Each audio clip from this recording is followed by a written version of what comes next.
How's it going, everyone? Shots with Cola here. And today we're taking a look at the Osight SE.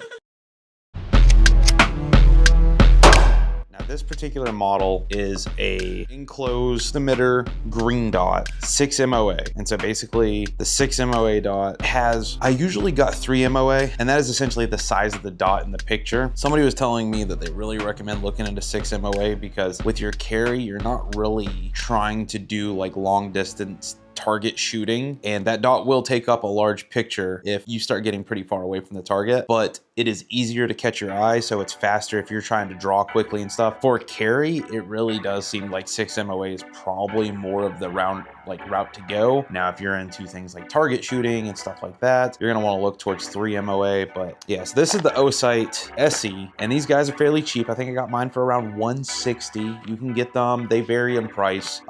The red dot is a little bit cheaper, and today we're just gonna take a look and see how it does. So first I'm gonna unbox it. I've been carrying mine for about 2 weeks now. I wanted to really test it out in a day-to-day usage, kind of put it through not like a ridiculous testing. I'm not grabbing it and slamming it against a rock or something. Real life testing. So I take care of my firearms, especially my carry. And so I'm not fumbling, throwing it on the floor and stuff. I really do not drop my firearms. In fact, I don't think I've ever actually dropped a firearm. And I carry every single day. I just am really cautious about my stuff. I don't drop my phone. My phone is one of those things. I just don't drop it. I take care of my stuff, and I try to make sure if I'm gonna drop anything, it's not gonna be something that is very valuable and or something as extreme as my firearm. I do not think I still have my footage from when I initially unboxed this, so we're gonna go over what's in here. This is not in the order that it normally comes.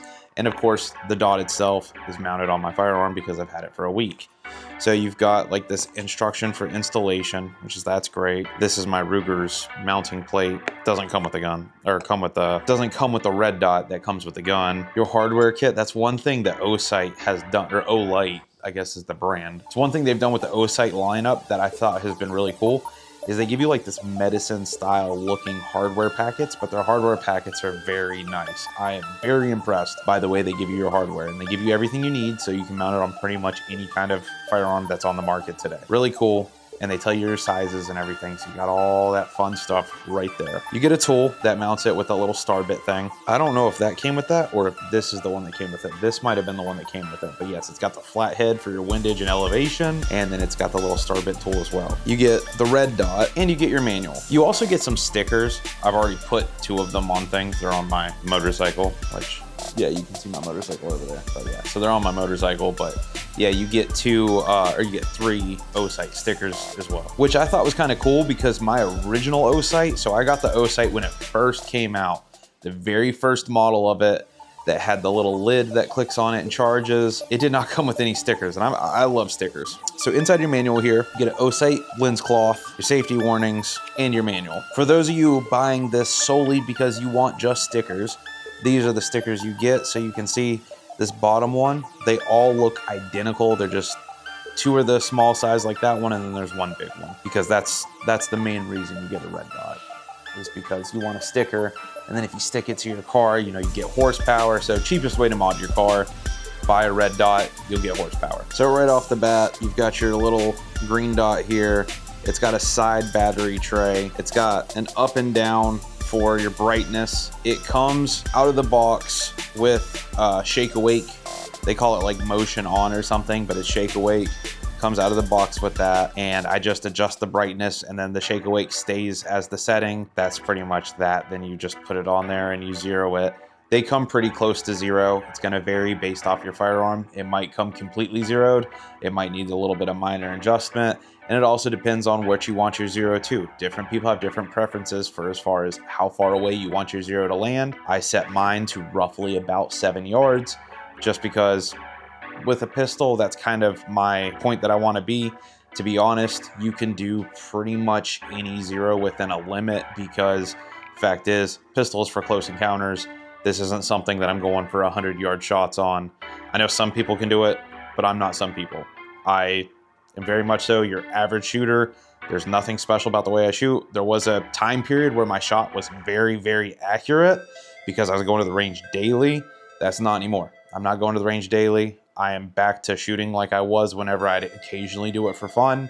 I just don't have the money or the time to be able to go as much as I was. We're about to do our second range visit, so even though it's tonight right now, this video, I'm going to add tomorrow's range footage to it because I want to see how it did with zero over the past 2 weeks. So 2 weeks ago, the day after I got it, I had it zeroed in, I went to the range, I shot 100 rounds, it held zero, and then I've carried it for 2 weeks, let it do its normal thing. It's been in a backpack where it was bumping around. I'm not gentle with my backpack. I'm not like carefully setting it places, but I'm also not slamming the thing down. And then I've carried it on me inside of my JM4 tactical holster. It's gotten some real world 2 weeks of normal use to see how it does with zero. Once I'm done yapping my mouth, we're gonna jump to the range and then we're gonna go back and discuss what I found out after 2 weeks. Now, I bought this with my own money. I'm not cool enough to get this stuff sent to me for free, so this is a completely unbiased review. This is from somebody that physically bought this and wanted to see how it did. Now, I might not have a bunch of reviews of Holosun and Trijicon red dots, but I've done a lot of cheaper red dots. Now, this is made in China, just like a lot of those cheaper red dots, and probably your Holosuns too. I could be wrong about that, haven't done a ton of research. A lot of the red dots I've done are all made in China. They might be designed in America. This is designed in America, but it is physically constructed in China and then imported back in. I have done a lot of different red dots. We done Sealy or whatever red dots. They were pretty good for the price. I've done, I don't even know, a ton of different videos of different red dots. I've had companies reach out, send me stuff for review. Most of the time they hold zero for the most part. I've had the occasional one that doesn't hold zero. Most of the time, if I run into one that won't hold zero, I don't end up making a video because if it sucks, I don't want to spread the name out there and then have someone think, oh, I saw this guy had a video of this. And I know my following's not huge, but I try to stay as true as I can and make sure that when I make a video, that you guys know that the product I'm representing, like the product I'm trying to say, you know, if you buy this, you're going to get this kind of result. That's as accurate as possible. So if I had a bad red dot out of the box, I'm going to assume that there's a potential that you're going to get one too. I don't want to make a video and you'd be like, well, I saw that Shots with Cola did a video on this, so it's got to be all right. And I don't want that kind of thing happening. Again, this is my second Osight so far. My first one did phenomenal. And so far, again, we got to go to the range. Not okay. This one did fine. Like, it held zero. I had no issues with it. There is one thing that I've already noticed, and this isn't specific to this Osight as much as it is the enclosed emitter style red dots, because you've got a glass on the back that's essentially right there, almost flush with the housing, right? It gets dirty a lot easier than one that the glass is on the inside. Now, it's keeping that dirt from getting to the emitter. That is actually a good thing because that's dirt that would normally be getting inside your red dot, and it's not. It's getting on the back, and I know it's probably not recommended. You just take a shirt or something, but then you can clean it off, and that's nice that the glass is right there so you can clean it pretty easily. But that is something to keep in mind, is that when you're carrying this, every time I carry this and then I pull it out, if I take a look at it, I'm like, oh, I've gotten this thing nice and dirty again. Fantastic. I had this in my pocket, didn't even use it. I have so many of these things and I never use them. I don't understand why. I think tomorrow when we go to the range, I'm going to be purchasing something new for the channel, something different, something not in 9mm or 22, which other than for 300 blackout is going to be a first for this channel because I've gone through a lot of 9mm, but I have not tried many other pistol calibers. I've shot them on the channel. I've shot 40s, I've shot 45s, I've shot 5.7, but I haven't bought and like done a lot of videos and a lot of testing and training with other calibers. And I think we're finally going to, I think I finally decided another one I want to try, and I'll explain all that in another video. Now, I do have an astigmatism, so a lot of the times these red dots or green dots will kind of poof and do like a star thing. This is no exception. Now, it's not as bad with this one, but it still does it. Now, it's better, it's more improved when I have my glasses on. It's a little bit closer to a dot. I don't have my glasses on right now, so I kind of got to see the full effect. It's actually the first time I've looked through this red dot without my glasses, and I was like, oh, okay. With my glasses on, it's almost a perfect dot, which is really cool. And it's not my glasses that did that, because I pulled out another red dot that someone sent me for review that I never made a video on because it hold zero. And I was like, no, it still looks like crap. So That is one thing. I think this one's dot, with if you got an astigmatism, something about it is a little bit better. And I don't know what the difference is that they do with the glass. I know that there is a brand, it's the SIG Romeo 1. It's a rifle red dot, but it's like the best one for an astigmatism. And it's not like their crazy expensive one. It's not like a Romeo 5 or something. I don't know. One of the Romeos, like the $100 or $200 one, is like the best for an astigmatism. It's something that they do, I think, with the glass. Something with this glass is better than those cheaper red dots, and that's one thing that I've already noticed. Anyway, we talked enough. Let's go to the range. Let's see how it did, and then we'll jump back here and we'll talk about it. We're at the range. I got my 360 camera. I got everything. I got 7 yards, and we're gonna start loading up. I got 2 different firearms I'm shooting today, so I'm gonna try to keep this consistent here. We've got, for the Osight testing, 100 rounds. I bought a box of Federal, and so I'm not going to film a ton of that because this video between the review is already long enough, but I am going to test it out for 100 rounds 10 different times with the 10 round magazine. So let's do that. And then I got my pinky extension for my 10 rounder. So that's nice to have that.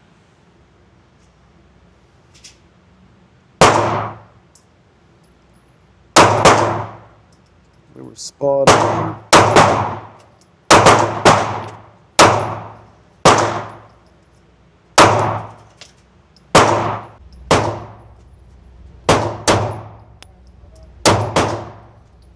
Flinched a little bit on that one.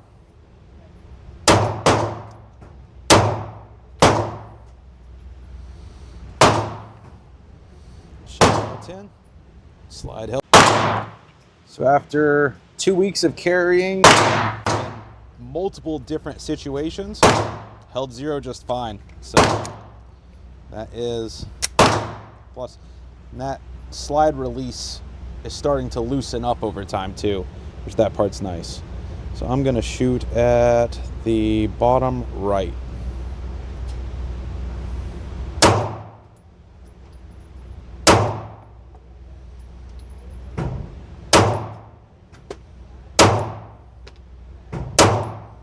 I'm flinching a lot.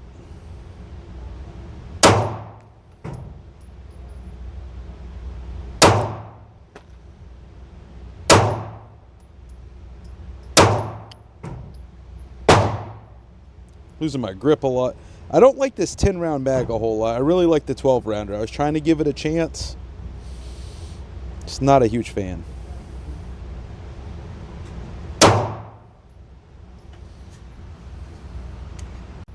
I'm gonna empty out this 12 and just load it into it because I'm really not feeling that 10. For carry purposes, that 10's fine. For range activity, it's just not it. Not a fan. There's way more activity at the range today, so sorry about that. I know it's going to be a lot of blasting. They stuck me right in the center. It's the only thing it sucks about.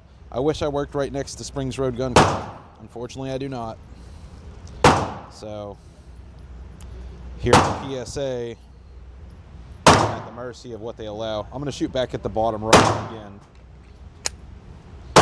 Is it just me, or did they used to, on some firearms, when you slap the magazine in, the slide would go active? I don't feel like that happens anymore. I feel like I remember several of my pistols doing that. I don't get that anymore. I'm going to go to the bottom left. That's what I'm going to do.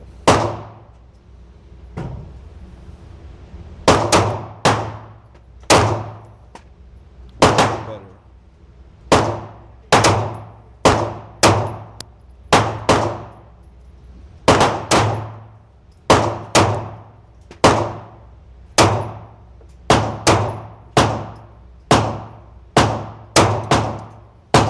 flinched on the last one and went left a little bit. Is what it is. All right, so it did pretty well. It held 0 the whole time. We got another 100 rounds through the Ruger Max 9, so we're officially up to 200 rounds shooting through it. No failures yet, so that's pretty nice. Again, held 0, no problems with that. We're 2 weeks in, battery's still alive. That's to be expected. I don't know. I really have never had a problem with bad battery life, and my firearms don't sit. Like, it's not like they're sitting and dormant for a long period of time so the shake awake's not kicking on, it's preserving the battery. They're getting woke up probably close to 40, 50, 60 times a day, and that's just a guess. I mean, it's probably even more than that and you just don't realize it. But so it's constantly getting woken up, and I really don't have a problem with battery life. So the recharging side of the things with the one that had the little top cap, as cool as that is, it's not really something. Come on, Alexa, turn on the garage lights.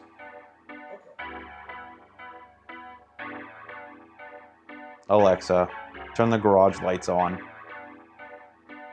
Sure. All right, thanks. Anyway, so it's never been a problem about battery life. I've never really personally had an issue with it, but the recharge thing was kind of cool, but I don't think it's necessary.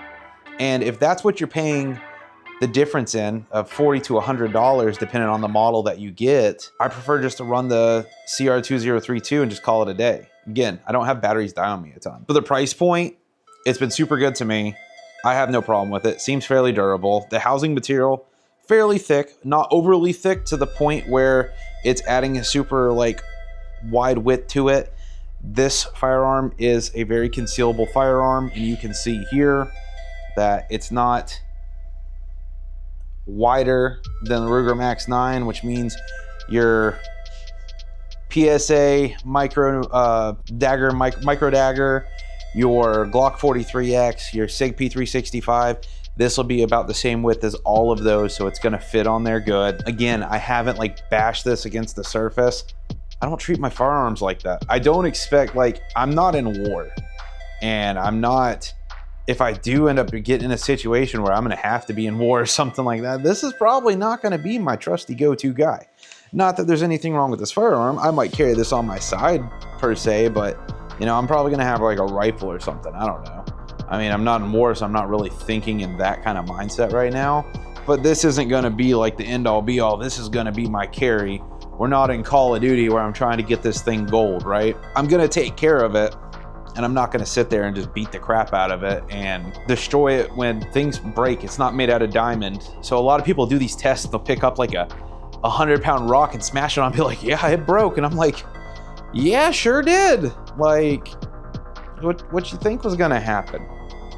I mean, I get it. Your Trijicon might hold up a little bit better. Your Trijicon costs 5 more of these. I'll break this one and go buy another one before I spend 3 times the amount on Trijicon. Not saying Trijicons aren't worth that. So if you carry Trijicon, if you carry Holosun, I'm not saying they're not worth it. I am sure that those are absolutely phenomenal. However, I'm poor. I buy poor people things. My first series on this channel were Taurus products because I like the price effective options. Budget friendly. This is budget friendly, but you get a little bit of taste of that high quality. I really like it. I think that Osight, their Osight brand red dots are in a sweet spot where I think they're good enough that I would carry them, but they're not good enough that I feel like they should get a military contract, right? So for your standard carry, someone that's going to carry, you know, you're an electrician or something like that, you're not sitting there and you're not, you know, having to rock climb for your job and you want to carry on you for protection, this is going to be a good option for you. And I think the sight picture is great. That's one thing they do really well. They got a lot of their models have like a competition grade sight picture, and I love that. I love massive windows. Now this window isn't massive, but it's a really good window. I like the design of it. I've had a lot of the compact red dots, the Romeo Zero, the Romeo Zero Pro or whatever.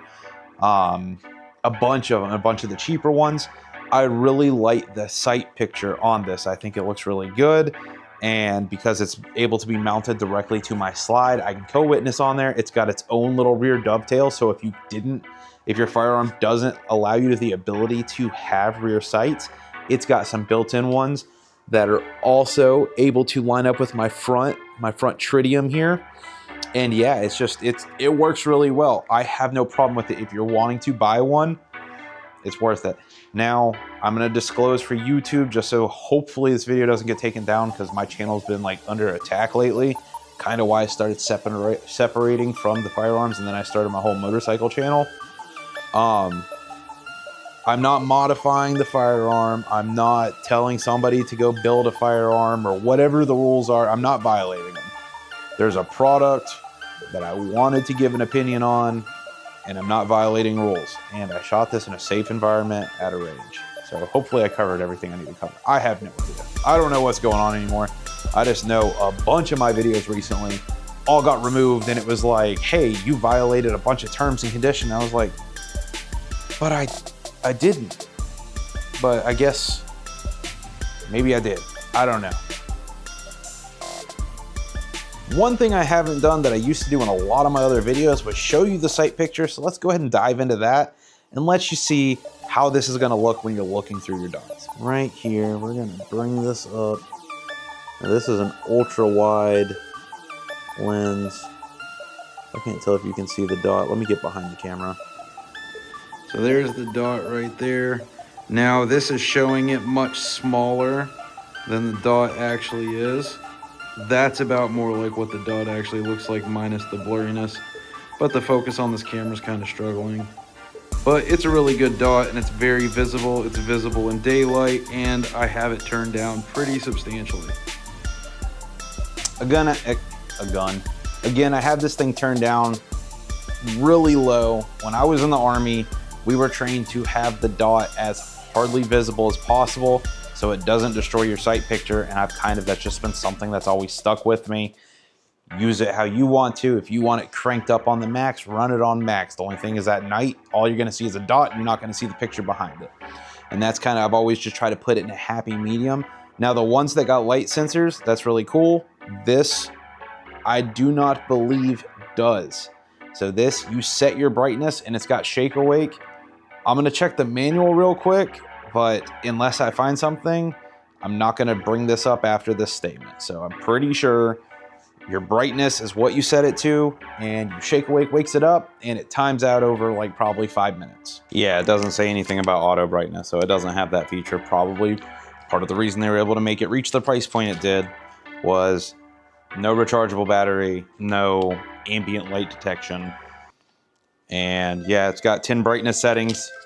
Brightness 1 and 2 are for night, and then 3 through 10 are for daytime.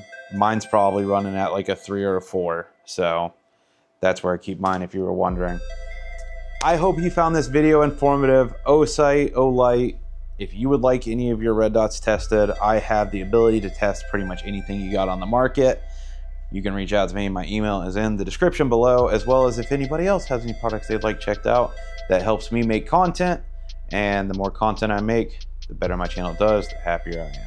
If you want to support my channel, I do have a clothing lineup that is all motorcycle gear was when I was doing motorcycle content on this channel. I'm not really doing bike content. I'm probably gonna do a video sometime soon on how I carry when I ride.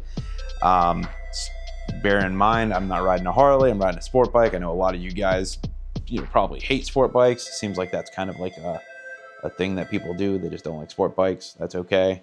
But video on how I carry when I ride and how I intend to carry when I ride, because that might be changing soon with the riding season coming very soon. In fact, supposedly we're gonna have days in the 60s next week, which means hopefully I'll get to have a video from my motovlogging channel. I haven't uploaded in like 3 weeks because it's been snowing and raining nonstop, and it's kind of sucked. But yeah, supposedly next week we're gonna have some 60-degree weather, so if my bike's not dead from sitting, we're gonna get to go enjoy that. But without further ado, I hope you guys enjoyed this video, and if you would, hit it with a like and subscribe to the channel. That's honestly the biggest thing to me. If you guys subscribe to the channel, and like this video, it tells me that you like this style of content, and I'll continue doing it. If you don't like the style of content, I'll probably still continue to do it. But it's really cool if you like the video and help the algorithm know that my channel doesn't completely absolutely suck. I do take a lot of time and spend a lot of money to make these videos. And another one is shout out to Springs Road Gun Club. I know I don't get to really get out there much anymore. I don't really live that close to it. I moved really far away, like 4 hours away for several years. And then when I moved back, I did not move very close to it, but they've always been a huge supporter of my channel and helped me a lot in the beginning years when I was doing this. And I always like to shout them out because look out for the people that looked out for you. But so if you're in the area, Hickory, North Carolina, and you want a range to go to and or be able to buy ammo or firearms or rent some firearms or shoot a fully automatic firearm, that is the place to go. Springs Road Gun Club in Hickory, North Carolina. If you Google them, they will come up. Other than for that, I appreciate you guys watching, and I will see you on the next one.